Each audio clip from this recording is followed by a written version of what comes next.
میرے نبی پاک صلی اللہ علیہ وسلم مثال دیتے ہیں، فرمایا ایک آدمی صحرا میں جا رہا، صحابہ سے حضور خطاب کر رہے ہیں، فرمایا ایک آدمی صحرا میں جا رہا تھا، اس نے اپنی اونٹنی پہ کھانا پانی پیسے ہر چیز رکھی ہوئی تھی، صحرا تھا بہت بڑا، درمیان صحرا کے گیا تو تھوڑا سا سستانے کے لیے آرام کرنے کے لیے اونٹنی سے نیچے اترا۔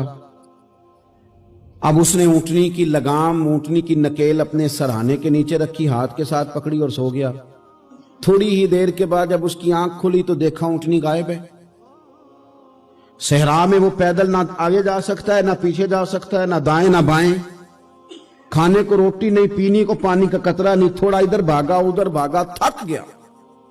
کریم محبوب فرماتے ہیں وہ پوری طرح نڈھال ہو گیا اور مایوس ہو گیا، معاذ اللہ، مایوس ہو کے دوبارہ اسی جگہ آ کے لیٹ گیا جہاں پہلے لیٹا تھا، انتظار کرنے لگا کہ اب موت ہی آئے گی، آخری وقت ہے، نہ میں پیدل یہ صحرا کراس کر سکتا ہوں، نہ پیچھے جا سکتا ہوں، نہ کھانا ہے نہ پانی ہے، سوائے موت کے کوئی سہارا نہیں۔ حضور فرماتے ہیں وہ رستے میں دوبارہ لیٹ گیا، اچانک اس نے رخ بدلا تو اونٹنی سامنے کھڑی تھی۔ حضور نے صحابہ سے پوچھا بتاؤ نا اسے بھلا کتنی کو خوشی ہوگی؟ یا رسول اللہ جسے نئی زندگی مل گئی ہے۔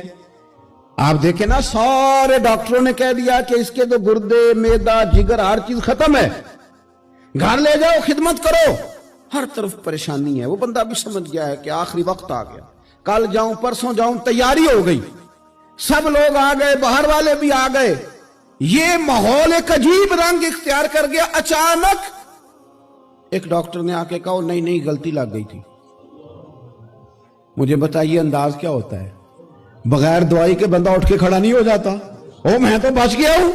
نبی پاک صلی اللہ علیہ وسلم فرمانے لگے اس کی اونٹنی مل گئی، بتاؤ بھلا اسے کتنی خوشی ہوگی؟ یا رسول اللہ وہ تو دوبارہ دنیا میں آ گیا۔